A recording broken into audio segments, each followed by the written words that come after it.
Huwag kailanman magpatawad, huwag kailanman makalimot.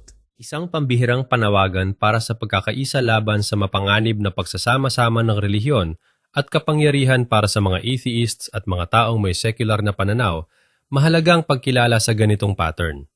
Nauunawaan natin na ang tunay na progreso at katarungan ay nakaugat sa kritikal na pag-iisip, pakikiramay at paggalang sa pagkakaiba-iba, hindi sa doktrina o banal na awtoridad. Sa pagkakaisa kasama ang mga kapwa mamamayan na pinahahalagahan ang mga secular na prinsipyo, makakatulong tayo na labanan ang mapangalib na impluwensya ng nasyonalismong relihiyoso. Sa buong kasaysayan, ang pagsasama-sama ng relihiyon at konsepto ng banal na awtoridad ay paulit-ulit na nagdulot ng mga mapaminsalang resulta.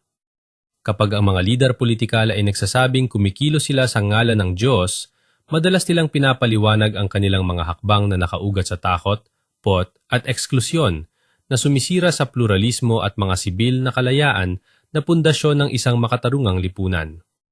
Sa kasalukuyang kalagayan sa Estados Unidos, lumitaw ang Christian nationalism bilang isang makapangyarihang puwersa na nagbubura sa hangganan sa pagitan ng pananampalataya at Estado.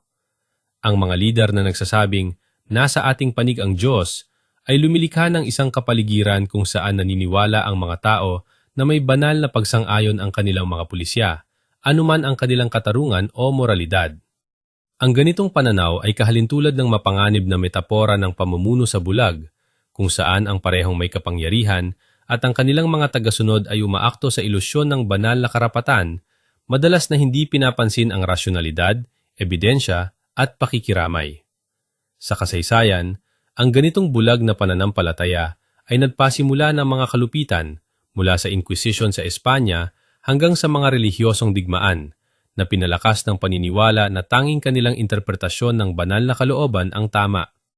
Ngayon, ang mga katulad na pattern ay nanganganib na sirain ang mga karapatang sibil, magpalaganap ng kawalang tanggap, at sirain ang paghihiwalay ng simbahan at estado.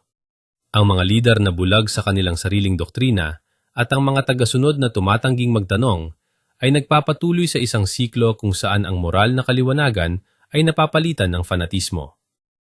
Ang pagtutulungan upang labanan ang ganitong mga administrasyon ay hindi tungkol sa paghihiwalay ng pananampalataya.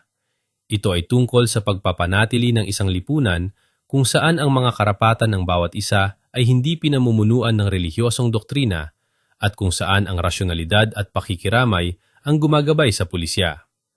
Ito ay tungkol sa pagtitiyak na ang mga bulag ay hindi magdadala sa lipunan sa karagdagang dilim na nagbabalik tanaw sa mapaminsalang kasaysayan ng Inquisition at iba pang relihiyosong pinasisibang kalupitan. Sama-sama, maaari tayong tumindig para sa isang kinabukasan kung saan ang pamamahala ay nakabase sa ebidensya, inklusibidad at karapatang pantao, hindi sa ilusyon ng banal na supremasya. Ang ating kolektibong tinig ay mahalaga sa pagpapanatili ng mga prinsipyo na nagsusulong ng isang makatarungan, malaya at pluralistikong lipunan.